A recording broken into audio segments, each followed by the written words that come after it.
Greetings my people of God, I Shalom everyone। आज की सुबह फिर से परमेश्वर ने हमें और आपको जीवित रखा। उस खुदावन का मैं धन्यवाद करता हूँ। परमेश्वर ने हम सभी को जीवित रखा और इस समय में खुदावन से हम एक बात को सीखेंगे कि लॉर्ड, जो तूने हमें समय दिया, इस समय के लिए मैं तेरा धन्यवाद करते हैं। जीवित रखा इसके लिए मैं तेरा धन्यवाद करते हैं कि सच में वो एक ऐसा परमेश्वर है जो विलम्ब से क्रोध भी करता है। वो एक ऐसा परमेश्वर भी है जो हमसे बहुत प्रेम भी करता है। हालेलुया। ऐसे कुछ बातों को आज हम सीखने वाले हैं कि परमेश्वर किन बातों से परमेश्वर आज प्रसन्न होता है और कौन सी बातें हैं जो परमेश्वर को बहुत भाती है। परमेश्वर हमेशा हम सभी को बनाने की कोशिश करता है। When you will read in New Testament, you will find God has given us to freedom। परमेश्वर ने हमें स्वतंत्रता दिया है। हर एक बातों के लिए परमेश्वर ने स्वतंत्रता दिया है। हर एक बातों के लिए परमेश्वर ने स्वतंत्रता दिया है। जब आप इक्लियास्टिक चैप्टर 11 वर्स 9 पढ़ते हो, सपोपदेशक उसका 11 उसका 9 पढ़ते हो, उसमें परमेश्वर ने साफ तौर से खुदाबंद ने कहा, हे जवान, अपनी जवानी के दिनों में आनंद कर, तू अपनी मनमानी कर, तू अपनी आंखों की दृष्टि में जो करना है वो कर, पर याद रख अंत के दिनों में मैं तेरा न्याय करूंगा। यहाँ पे आनंद परमेश्वर कह रहा है। यहाँ पर इस वचन को हम देख सकते हैं कि खुदाबंद हमसे एक विल दिया, एक इच्छा दिया है, जिसे फ्रीडम हम कह सकते हैं, स्वतंत्रता दिया है। आज का ये वचन खास करके उन जवानों के लिए है, उन लोगों के लिए। हम सब मसीह में जवान हैं। हम सभी से परमेश्वर आज की ये सुबह बात करना चाहता है कि हम अपनी जवानी को, अपने दिए हुए जिंदगी को हम किस प्रकार से परमेश्वर में व्यतीत करते, अपने दिए हुए लाइफ को, जो खुदा का एक अनुग्रह है, इस अनुग्रह वाली जिंदगी को हम किस तरह अपने जीवन में हम जी रहे। हालेलुया। आज कई ऐसी लोग हैं जो परमेश्वर के वचनों को जानकर अपने आप को धोखा दे रहे। कई लोग को पता नहीं कि मसीह में होकर अगर हम अपनी इंपॉर्टेंस को नहीं समझ पा रहे, तो आप अपनी इंपॉर्टेंस को नहीं समझ रहे हो। इससे ये पता चल रहा है कि आप खुदा में होकर परमेश्वर की भी इंपॉर्टेंट नहीं दे रहे। क्यों सोलोमन कहता है, the book of Proverbs chapter 27 verse 5 कहता है, खुली हुई डांट गुप्त प्रेम से उत्तम है। आज देख सकते हैं कई ऐसे लोग, कई अच्छे कामों के लिए किसी को डांटा जाता है या अच्छे बातों के लिए किसी चीज को डांटा जाता है, तो वो लोग उस चीज को अपने जीवन में रख लेते हैं कि किसी ने मेरे को गलत कहा, किसी ने मेरे को गलत कह के मुझे गलत ठहरा दिया। चोर को जब आप दूर से देख के कहो कि उसने चोरी किया है, तो वो आपको जरूर कहेगा, मैं चोर नहीं हूं, मैं चोरी नहीं किया। जब चोर चोरी को पकड़ा जाता है, जब उसे कहता है कि तू चोर है, तो वो कहता है कि फिर भी वो कहता है मैं चोर नहीं हूं। आजकल के मसीह जीवन में कुछ ऐसी ही बातें हो रही है कि हम सब,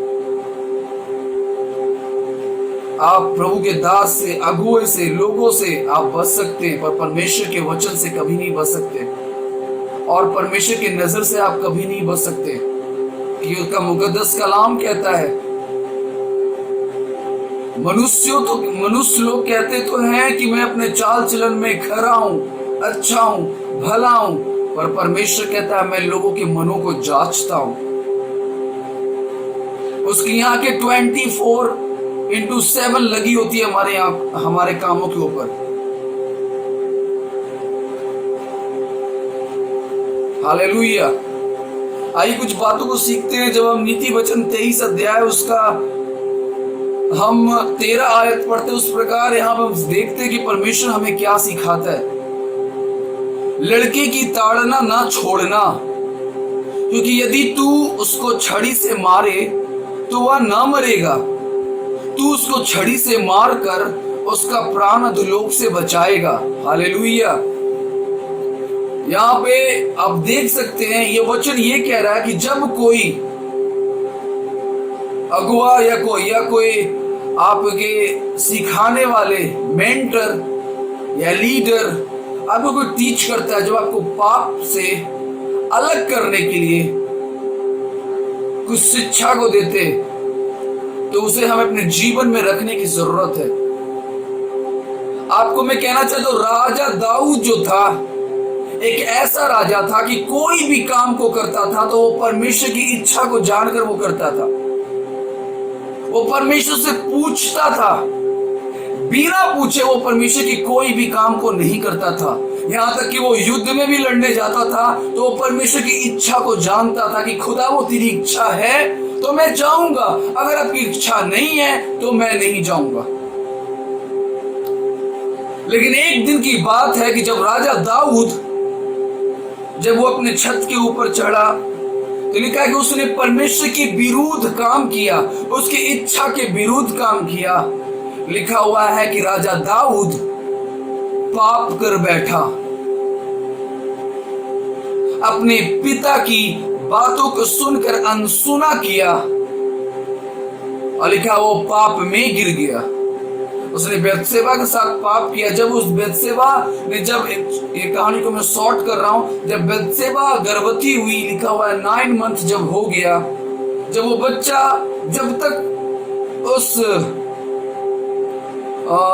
उसकी बेतसेबा के हाथ में था वो बच्चा जीवित था, जैसे ही दाऊद के हाथ में गया वो बच्चा की मौत हो गया। जानना चाहते हो क्यों? क्योंकि पाप की मजदूरी मौत है। दाऊद ने पाप किया, परमेश्वर की इच्छा के विरुद्ध काम किया। जिस बेतसेबा के साथ वो गलत किया, उसके पति को भी मरवा दिया। उससे यहोवा अति क्रोधित हुआ। जब इंसान कोई परमेश्वर की इच्छा में होकर चलने की कोशिश करता है, परमेश्वर उससे अति प्रसन्न होता है। और जो व्यक्ति परमेश्वर की व्यवस्था को तोड़कर अपनी मनमानी करता है, उससे परमेश्वर अति क्रोधित होता है। आजकल के मसीह भी वही काम करते हैं। जब परमेश्वर के दास उस वचनों को बांटते हैं, उनके अनुसार चलने की बातें करते हैं, तो व्यवस्था को छोड़कर वो अपनी मनमानी करते हैं और वो सोचते हैं कि मैं जो कर रहा हूं मैं अच्छा कर रहा हूं। मेरे पास ऐसे कई गवाही हैं जो अपनी मनमानी करते हैं। जब कोई विश्वासी मुझसे कहते हैं, पास्टर मैं अपने जीवन में बहुत सारी कठिनाइयां को सह रहा हूं, तो मैं उनसे एक ही बात कहता हूं, go and find yourself where you are wrong. जाओ जाकर देखो तुम कहां पे गलत हो। आज हमें अपने आप को जांचने की जरूरत है।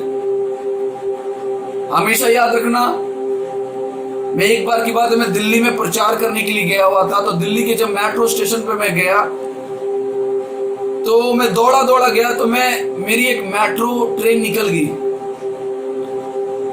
फिर मैं वहां 20 मिनट में खड़ा रहा तो मेरा दूसरा मेट्रो ट्रेन आता है।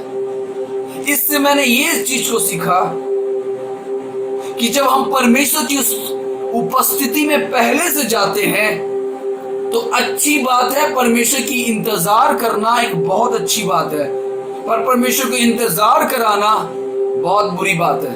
हम कभी भी परमेश्वर को इंतजार नहीं करवा सकते। जैसा जब मैं मेट्रो स्टेशन पे मैं पहुंचा तो मेरा मेट्रो ने मेरी इंतजार नहीं किया। मेट्रो 1 सेकंड रुका और चला गया। उसी प्रकार फिर मुझे 20 मिनट तक उस मेट्रो का इंतजार करना पड़ा। तब मेट्रो आया, तब मैं उसमें गया, तब उस स्थान पर मैं पहुंच पाया।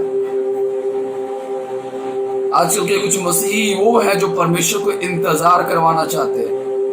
पहले प्रभु आके बैठ जाए, फिर मैं लेट लतीफ की तरह मैं लेट से मैं आप प्रभु के भवन में आऊंगा और प्रभु से कहूंगा कि मेरी ये जरूरतों को पूरा कर, वो जरूरतों को पूरा कर। My people of God, don't be become a hypocrites. Don't be become a pride people. Don't be become a like a hypocrites. Don't be become a like a दिखावा वाला एक विश्वासी ना बने, दिखावा वाले लोग ना बने। आजकल के दुनिया में बहुत सारे ऐसे काम हो रहे दिखावा में करने के लिए। आज दिखावा में करने वाले लोग बहुत से आपको मिलेंगे। पौलुस कहता है be an example for others, दूसरे के लिए हमें नमूना बनना है, क्योंकि हम जब नमूना बनेंगे तो मसीह हम में लोग देखेंगे। हालेलुया। और जिस व्यक्ति के पास जिसे छड़ी ना पड़ा हो, जो जिसको वचन का छड़ी ना पड़ा हो, व्यवस्था में कभी चल नहीं सकता। इसलिए यहाँ पर सोलोमन कह रहा तू उसको छड़ी से मार के उसको अधोलोक के फाटक से बचाएगा।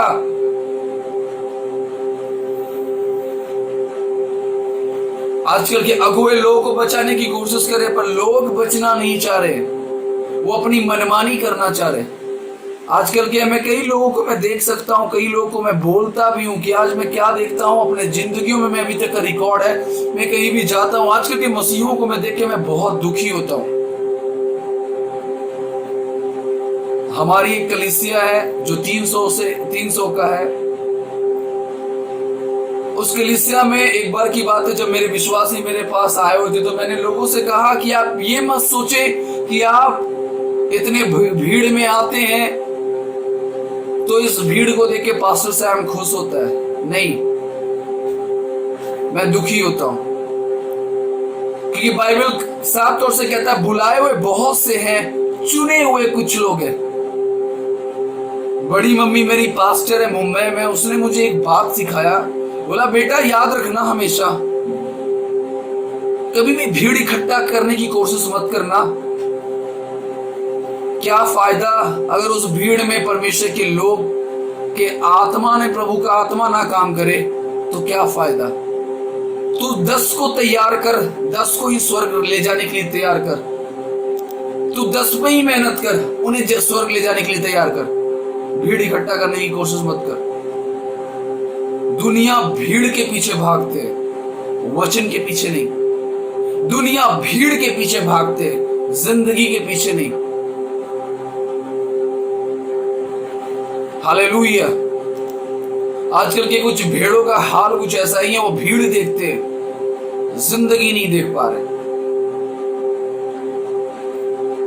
ख्याल रखें, आज भी ये समय है जो परमेश्वर हम सभी से कहना चाहता है, खुली हुई डांट गुप्त प्रेम से उत्तम है। जब तुम्हारा दास तुम्हारे लिए उन्नति के लिए कुछ बातों को वचन से सिखाता है, उसमें हमें चलने की जरूरत है। जब तक दाऊद परमेश्वर की इच्छा पे चलता चला, उसके वचनों पे चलता चला, दाऊद सही बना, लड़ाइयां जीतने लगा। जैसे ही परमेश्वर की इच्छा से भटकने लगा तो राजा दाऊद गिर गया। लिखा है शमूएल की पुस्तक में पढ़ सकते हो, जब उसका बच्चा मर गया तो लिखा है वो 7 बार परमेश्वर के सामने दुहाई दिया, परमेश्वर ने उसकी बातों को अनसुना कर दिया। ऐसे कई लोग हैं जो मैं आपके बीच में मैं रख सकता हूं गवाहियां। मेरे लोगों, आज अपनी जिंदगी को बदलो, खुदा के वचनों के अनुसार चलो, बी ब्लेस्ड, बी फ्रूटफुल बनो। खुदावन कभी भी उन लोगों को नहीं ढूंढता जो दिखावा की काम करते हैं। गॉड उनको, याद रखो हमेशा एक बातों को, नमूना बनो, हमें नमूना बनना है। और आखिरी वचन क्या कि मैं समाप्त करूंगा, नीति वचन 29 उसका 1 कहता है, जो बार बार डांटे जाने पे हट करता है वो अचानक नष्ट हो जाएगा, उसका कोई भी उपाय काम ना आएगा। मेरे प्रियो, अपने जीवन को बदलो, अपने जीवन को उस परमेश्वर के वचन के अनुसार चलने की कोशिश करो। खास करके ये वचन उस जवानों के लिए है, अपनी जवानी की अवस्था को सही रीति से जियो, क्योंकि दिन निकट है, परमेश्वर आने वाला है। सपोपदेशक 11 उसका 9 के वचन के अनुसार अपने जीवन को बदलने की कोशिश करो, क्योंकि अंत में हमारा और आपका न्याय करने वाला है। सभी को जय मसीह की। खुदावन आपको आशीषित करे, प्रभु आपको बरकत दे। जय मसीह की।